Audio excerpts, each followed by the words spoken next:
नमस्कार।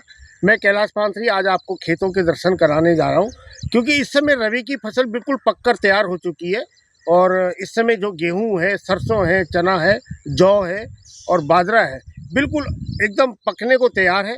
लेकिन इस समय जो है प्रकृति की जो मार है बारिश की, वो इस समय बहुत ज़्यादा प्रकोप पर है और इससे जो है बहुत ज़्यादा नुकसान होता है। और ये नुकसान सिर्फ खेतों को ही नहीं होता है, ये आर्थिक रूप में पूरे देश और पूरे विश्व में पड़ता है। क्योंकि अगर फसल का नुकसान होगा तो पूरे जनजीवन पर इसका फर्क पड़ेगा, पूरी जनता पर फर्क पड़ेगा, हर प्रत्येक जीव जंतु और मनुष्य पर फर्क पड़ेगा। क्योंकि इससे जो है फसल कम होगी और महंगाई बढ़ेगी। महंगाई बढ़ेगी तो आर्थिक रूप से विकास में जो है बाधा बनती है और ये चीज़ बहुत ही ज़रूरी होती है। देखिए, मैं आपको खेतों की तरफ ले चलता हूँ। ये देखिए, ये बिल्कुल पककर फसल तैयार हो चुकी है और सरसों की फसल आप इधर देख रहे हैं, ये कटकर तैयार हो चुकी है। लेकिन इस समय बारिश की वजह से यह काली पड़ चुकी। बारिश के कारण आप ये देख सकते हैं, बारिश के कारण ये बिल्कुल सरसों जो है ये काली पड़ चुकी है और इसके दाने जो है फटकर नीचे गिर रहे हैं। तो ये जो है ये सिर्फ किसानों को ही नुकसान नहीं है, यह पूरे देश का नुकसान समझो आप इसको। ये आर्थिक रूप से बहुत ज़्यादा नुकसान होता है।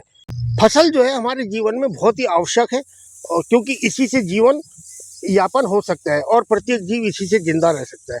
तो आप देखिए, गेहूं की फसल ये कितनी बढ़िया हो रही थी, लेकिन ये बारिश के कारण इस समय बेमौसम की बारिश, मार्च के महीने में आखिरी सप्ताह में जो बारिश पड़ी है, इससे देखिए ये पूरी गेहूं की फसल जो है लटक चुकी है। जैसा कि आप देख रहे होंगे, ये फसल लटक चुकी है। तो ये पकने तक जो ये फसल होती है, जो गेहूं की जो बालियां होती हैं, ये सड़ जाती हैं और सड़कर काली पड़ जाती हैं, जिससे इनका दाना भी हल्का पड़ जाता है और ये काफ़ी नुकसानदायक होता है। वैसे फसल बहुत अच्छी हो रही थी, लेकिन प्रकृति के आगे किसी का जोर नहीं है। तो मैं आपको देखिए खेतों के दर्शन करा रहा हूँ और बहुत ही अच्छा, बहुत ही लुभावना मौसम है। लेकिन जो है किसानों की आंखों में आंसू हैं बारिश के कारण। जो इनके पूरे साल भर की जो मेहनत होती है, उसका ये रिजल्ट यही होता है। जैसे बच्चों की पूरे साल की परीक्षा होती है और उसके बाद जो रिजल्ट आता है तो उसमें पास और फेल होते हैं, तो उसी तरह ये किसान की फसल भी है। अगर ये अच्छी हो जाए तो किसान अपने को पास समझता है, और अगर फसल बर्बाद हो जाए तो वो अपने को फेल समझता है। अनाज का पूरे जनजीवन पर असर पड़ता है और पूरे देश की अर्थव्यवस्था पर इसका असर पड़ता है। अगर फसल अच्छी हो तो देश की अर्थव्यवस्था बहुत ऊपर तक जाती है, और अगर अनाज का नुकसान हो जाता है तो देश की अर्थव्यवस्था भी डगमगा जाती है।